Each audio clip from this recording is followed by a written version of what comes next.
Hi guys, how's it going? In today's video, I thought it would be wise to reflect on just what this Conservative government thinks of those living in the northeast and actually the north, to be more correct. But to be honest, Johnson's actions are both bewildering and extremely divisive, as it will lead to further annexation of those red wall seats that swept the guy to power in the last election.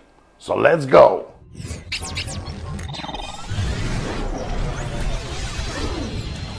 Good Lord, didn't anybody here subscribe? Now, before we get into it, can I remind you to smash that bell, that notification icon, because it really does help the channel. So please give it a help and share this one, please, amongst those northern voters. Now, there's a message from me to the voters in those new Blues constituencies, which, to say the least, is a little bit harsh, but I think it's a message that needs to be said following the events of the last 48 hours, and I will get to that later. However, meanwhile, as you are no doubt aware, Prime Minister's questions on Wednesday saw Keir Starmer try to hold Boris to account over his manifesto pledges, over his stories, to upgrade the rail network in the north of the country. Manchester will now get this, and Hull will get that, and they were wonderful stories. And none of the promises for Doncaster, for Rotherham or Wakefield have been delivered. Now, bearing in mind that the big project has been promised on several occasions, many are asking, how can anybody trust this charlatan? Okay?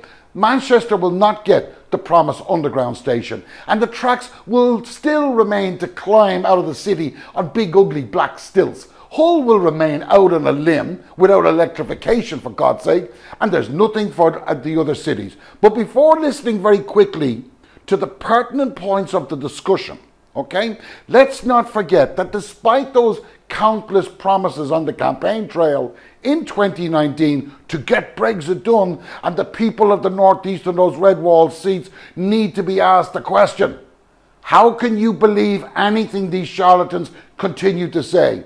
No matter the claims of a 12-minute journey time from Leeds to Bradford that you were told ad nauseum in 2019, in 2016, or the promises of Brexit sunny uplands, this government is made up of liars, it's made up of cheats, and voting to support liars and cheats makes a fool out of those that supported such a bunch of numpty criminals. So if you voted for the Conservatives, especially if you're in those former red wall seats, you're a fool. So wake up. You need to be reminded that their only ambition in the Conservative Party was self-gratification. So in short, one, they told lies. Two, they were supported in their efforts to deceive you by the mainstream media. And three, voters still think they can trust this government? Give me a break. Let's listen to this very quickly. Just about a 1 minute, 15 seconds. Let's have a listen. Trust matters. And after the last fortnight, the Prime Minister's got a lot of work to do. A central plank in this government's promise to the north of England is a crossrail of the north, with at least an entirely new high-speed rail line between Manchester and Leeds. A crossrail for the north, an entirely new line. That is the promise. It's already been made. So I don't want the Prime Minister fobbing off the House about waiting till tomorrow. He can say today, will he stick by that promise, yes or no? He should wait and see what is going to be announced tomorrow. We'll see what we are doing to cut journey times, to make life easier and better for people in the northeast, in the northwest, in the Midlands, across the whole of the north of the country. And Mr. Speaker, with the biggest programme of investment in rail for a century, Mr. Speaker. And what we are doing, Mr. Speaker, is we are giving people in those communities the same access to commuter-type services that people in the southeast of this country have felt entitled to for more than a century. And that is going to be levelling up across the whole of the UK, Mr. Speaker. Keir Starmer. Well, Mr. Speaker, that was a lot of words. But it wasn't a yes. So that's one important promise to the north that he won't stand by.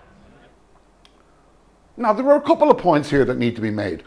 One of very real importance I'll refer to later, but needs to be said to the right people. So if someone out there has the ears of Starmer, you know, perhaps you could pass it on, but more on that one shortly. Okay, the two main points of this discussion is that yet again the Conservatives have thrown the North East under the bus. Though to be absolutely fair on this matter, to be honest, really, it has to be said that this brigade of numpties do not appear to have any problem throwing anybody under any bus, unless of course you're a member of their inner circle. Then you're okay. But for those of you from Darlington to Stockton to Dewsbury or Bishop Auckland, okay, let me remind you, you're the guys who voted in the Conservatives. Let me remind you, you helped elect these liars, these cheats. You are the fools that chose not to believe the experts. You're the idiots that began to think that the Conservatives had a change of heart after 50 years of neglect. Now, to that message, to the people in the new blue seats, please pay attention. You're the people that chose to ignore the lies of the 350 million for the NHS. And yet still today, you choose to believe that the mainstream media are telling the truth, despite every single country in every single corner of the world all saying the same thing, that our government is made up of liars and cannot be trusted. We have countless scandals involving billions, not millions, billions of hard-earned taxpayers' money being squandered by this bunch of liars and cheats. We have lower protections for workers than in all of the other developed nations in Europe, and even less than the underdeveloped nations in Europe. And you idiots believe that it's the EU that is to blame for the austerity in the UK. We can see with our own eyes and hear from our own experts that the very infrastructure of the UK has had its soul ripped out and cast into the burning fires of hell under this Conservative bloody cabal is the best way. Fresh water, power, communications, transport, geez, even sewerage treatment has been sold off by successive Conservative governments. And now we have raw sewage being dumped into our once pristine rivers because people that voted for Brexit ignored the experts. Nobody else has begun dumping crap into the rivers.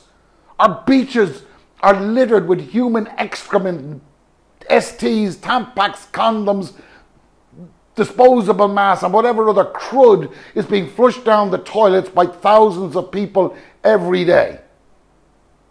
Only happening here. But more on that another day. Let's get back to Starmer for a minute here. In my opinion, Starmer did a good job on Bojo the Clown. He did a good job, but he could have been better.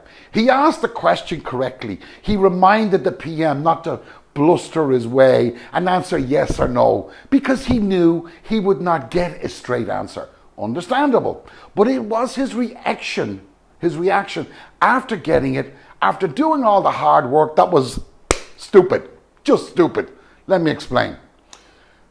When Boris is finished grandstanding and basically telling Starmer to move on to another one, Starmer replied with, well, there were a lot of words, but no answer, so I presume, blah, blah, blah.